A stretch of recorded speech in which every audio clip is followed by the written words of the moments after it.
तो सभी को जय हिंद। तो फिर से आप सबों का स्वागत है आपके अपने चैनल एजुकेशन पॉइंट गनौल में।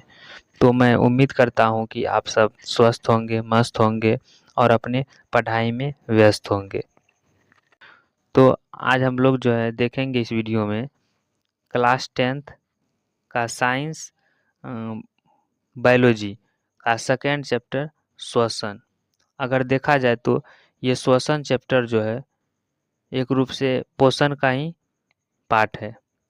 तो इसी चैप्टर का हम लोग आज इस वीडियो में ऑब्जेक्टिव क्वेश्चन करेंगे। तो आज का हमारा तो चलिए पहले आज का मोटिवेशन देखते हैं। तो आज का हमारा मोटिवेशन दिया गया है कि समय इंसान को सफल नहीं बनाता, बल्कि समय का सही इस्तेमाल इंसान को सफल बनाता है। अगर देखा जाए तो समय सबके पास होता है, लेकिन समय का सही इस्तेमाल जो करता है वही इंसान सफल बन पाता है। तो इसमें कहा गया है कि समय इंसान को सफल नहीं बनाता, बल्कि समय का सही इस्तेमाल इंसान को सफल बनाता है। अगर इंसान समय का सही इस्तेमाल करे तो वो एक ना एक दिन सफल जरूर होगा। तो आप लोगों से भी आशा होगा कि आप लोग समय का सही इस्तेमाल करें, आपको सफलता जरूर मिलेगी। तो चलिए आज का सेशन स्टार्ट करते हैं। तो हमारा पहला क्वेश्चन दिया गया है कि पौधों में श्वसन क्रिया के अंतर्गत एडीपी के टूटने से कितनी ऊर्जा मुक्त होती है। सबसे पहले अगर हम लोग जाने तो एडीपी क्या होता है, तो आप लोग पढ़े होंगे। एडीपी का जो फुल फॉर्म होता है वो एडिनोसाइन एडिनोसाइन डाई फॉस्फेट होता है। एक होता है एटीपी। एटीपी की बात करें तो एटीपी का जो फुल फॉर्म होता है हमारा, इसका होता है फुल फॉर्म एडिनोसाइन ट्राइफॉस्फेट। तो इसमें जो हमारा क्वेश्चन दिया गया है, पौधों में श्वसन क्रिया के अंतर्गत एडीपी के टूटने से कितनी ऊर्जा मुक्त होती है। तो ऑप्शन में दिया गया है 30.5 केजे प्रति मोल। फिर ऑप्शन बी दिया गया है 305 केजे प्रति मोल। ऑप्शन सी 3.5 केजे प्रति मोल। डी में इनमें से कोई नहीं।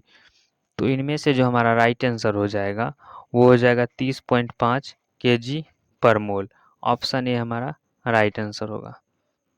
फिर से देखें अगर अगला सवाल नंबर दूसरा कि पायरुवेट के विखंडन से कार्बन डाइऑक्साइड जल तथा ऊर्जा देता है और यह क्रिया कहाँ होती है।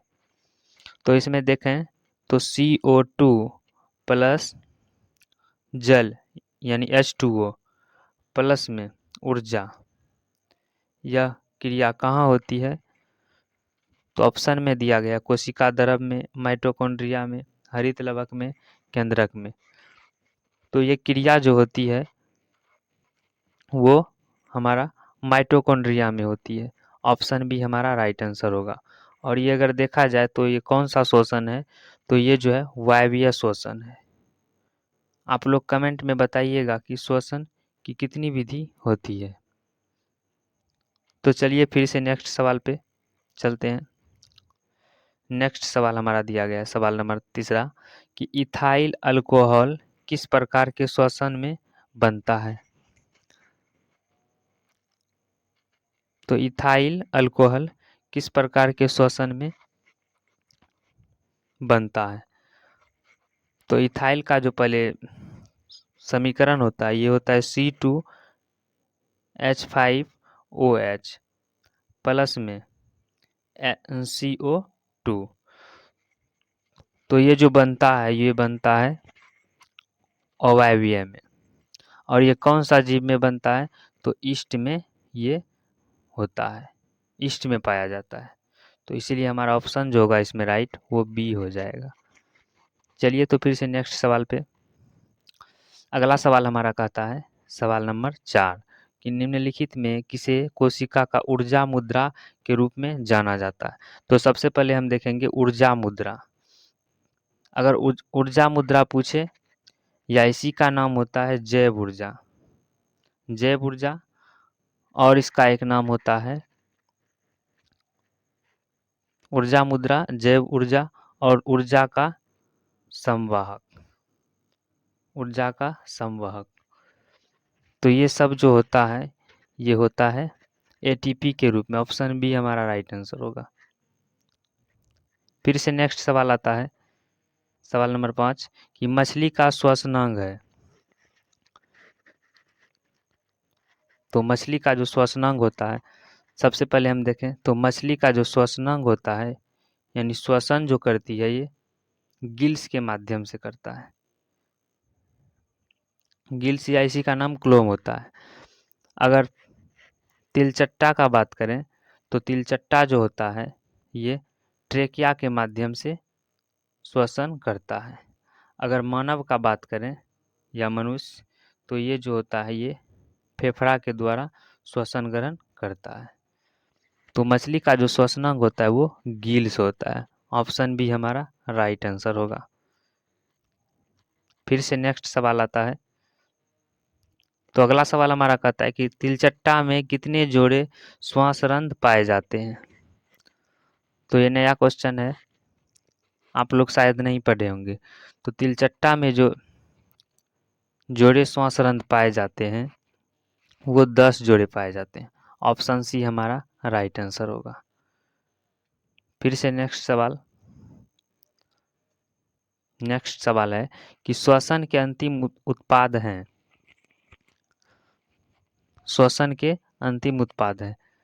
अगर हम लोग देखें श्वसन का समीकरण के रूप में, तो होता है हमारा C6H12O6 बराबर एंजाइम के मौजूदगी में, एंजाइम की उपस्थिति में ये बना लेता है CO2 प्लस H2O प्लस ऊर्जा बनाता है। तो इसका अंतिम उत्पाद जो होगा वो हो जाएगा CO2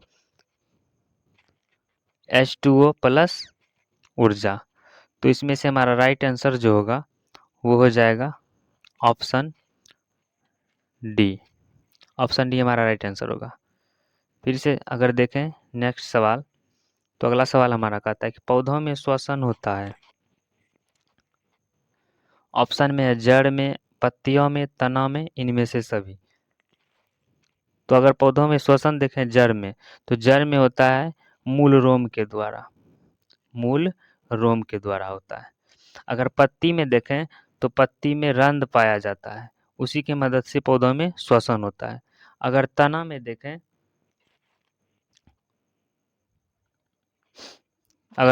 देखें, तो इसमें होता है वात रंध्र, तो इसी की मदद से जो है पौधों में श्वसन होता है। तो इसमें से जो हमारा राइट आंसर होगा वो इनमें से सभी होगा। फिर से नेक्स्ट सवाल है, सवाल नंबर 9 कि कौन सी बीमारी श्वसन तंत्र से संबंधित है। ऑप्शन में है डायरिया, निमोनिया, नागफनी, मधुमेह। तो श्वसन तंत्र से जो बीमारी होती है,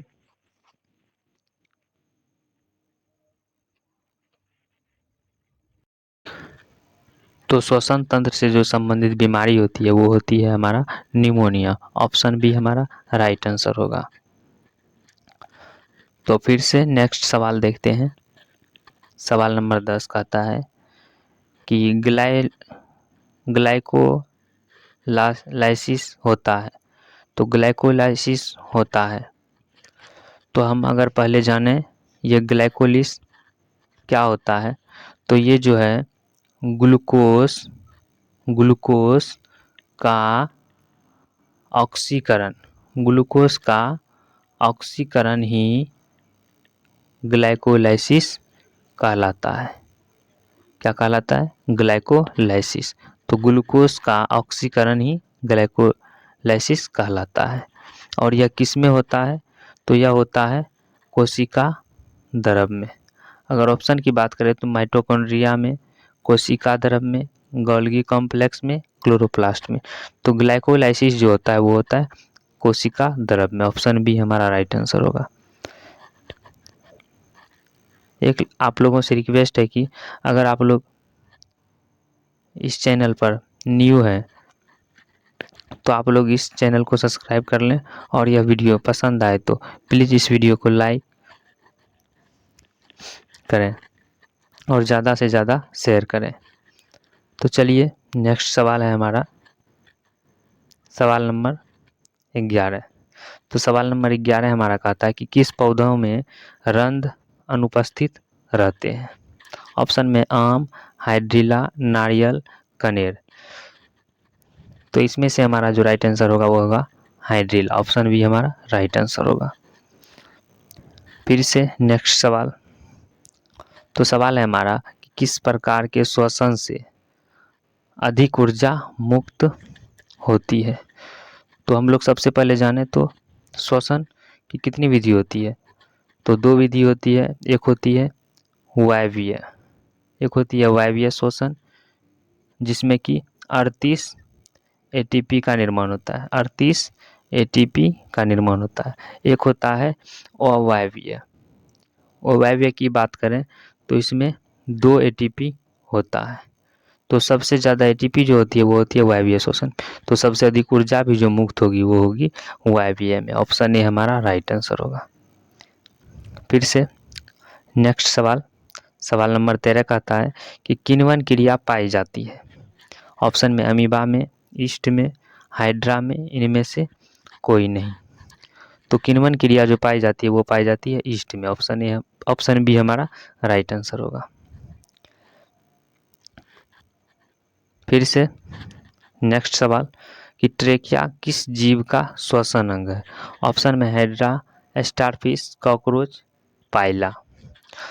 तो ट्रेकिया जो है वो कॉकरोच का श्वसन अंग है। ऑप्शन सी हमारा राइट आंसर होगा।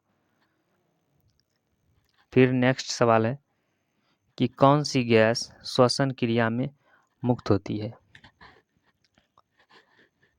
तो कौन सी गैस श्वसन क्रिया में मुक्त होती है। ऑप्शन में O2, SO2, NO2, CO2। हम लोग जो श्वसन लेते हैं कौन सी गैस को बाहर छोड़ते हैं, तो वो हो जाएगा हमारा CO2, carbon dioxide. Option D हमारा राइट आंसर होगा। प्लीज़ आप लोगों से एक रिक्वेस्ट है कि अगर ये वीडियो आप लोगों को पसंद आए तो प्लीज़ इस वीडियो को लाइक करें, और इस चैनल पर पहली बार आए हैं तो इस चैनल को सब्सक्राइब कर लें, ताकि मैट्रिक परीक्षा 2026 की तैयारी के लिए यह चैनल आप सबों के लिए महत्वपूर्ण होने वाला है। क्योंकि इस चैनल के माध्यम से आप सबों को क्लास 10th के हर एक चैप्टर का ऑब्जेक्टिव क्वेश्चन प्रोवाइड की जाएगी। और इसका फ्री PDF जो है इसी वीडियो के डिस्क्रिप्शन में टेलीग्राम चैनल दिया गया है, वहाँ से आप लोग इस टॉपिक का PDF प्रोवाइड कर सकते हैं। फिर से अगर देखें अगला सवाल, तो ग्लूकोज के पूर्ण ऑक्सीकरण से क्या मुक्त होता है। अगर ग्लूकोज का पूर्ण ऑक्सीकरण होता है तो क्या बाहर निकलता है। ऑप्शन में सिर्फ CO2, सिर्फ ऊर्जा, सिर्फ H2O, इनमें से सभी। अगर हम ग्लूकोज की बात करें तो इसका समीकरण जो होता है CO2 प्लस H2O प्लस ऊर्जा। तो इससे जो मुक्त होती है वो होती है CO2 भी होगा, सिर्फ ऊर्जा भी होगा और H2O भी होगा, यानी इनमें से सभी। ऑप्शन डी हमारा राइट आंसर होगा। फिर से नेक्स्ट सवाल है सवाल नंबर 17। तो सवाल नंबर 17 कहता है कि ATP का विस्तृत रूप है। ऑप्शन में adenine, thymine, phosphate, adenine triphosphate, adenine triphosphate, adenine thymine diphosphate. तो ATP का जो विस्तृत रूप होता है एडिनिन ट्राइफॉस्फेट। ऑप्शन सी हमारा राइट आंसर होगा। फिर नेक्स्ट सवाल, सवाल नंबर 18 कहता है कि रंध्र का मुख्य कार्य है। ऑप्शन में प्रकाश संश्लेषण, गैसों का विनिमय एवं वाष्पोत्सर्जन, पोषण, भोजन का परिवहन। तो आप लोग कमेंट में बताइए रंध्र कहाँ पे पाया जाता है। तो रंध्र का जो मुख्य कार्य है वो गैसों का विनिमय एवं वाष्पोत्सर्जन। ऑप्शन बी हमारा राइट आंसर होगा। फिर से नेक्स्ट सवाल देखें। तो नेक्स्ट सवाल कहता है कि मनुष्य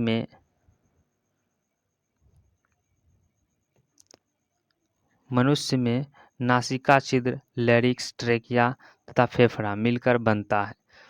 ऑप्शन में उत्सर्जन तंत्र, जनन तंत्र, पाचन तंत्र, श्वसन तंत्र। तो ये सब जो है मिलकर जो बनेगा वो बनेगा श्वसन तंत्र। ऑप्शन डी हमारा राइट आंसर होगा। फिर से नेक्स्ट सवाल है, सवाल नंबर 20 कहता है कि कोशिकीय ईंधन निम्न में से कौन है। ऑप्शन में प्रोटीन, ग्लूकोज, वसा, इनमें से कोई नहीं। तो कोशिकीय ईंधन जो होता है वो ग्लूकोज होता है। ऑप्शन बी हमारा राइट आंसर होगा। फिर से लास्ट सवाल पे हम लोग चलते हैं। लास्ट सवाल हमारा है कि एटीपी में फॉस्फेट की संख्या कितनी होती है। ऑप्शन में 1, 2, 3, 4। तो एटीपी में जो फॉस्फेट की संख्या होती है वो होती है 3। ऑप्शन सी हमारा 3 हो जाएगा। ऑप्शन सी हमारा राइट आंसर। तो प्लीज़ यह वीडियो आप लोगों को अच्छा लगा तो लाइक और शेयर, और इस चैनल पर पहली बार आए हैं तो प्लीज़ इस चैनल को सब्सक्राइब कर लें। धन्यवाद। जय हिंद।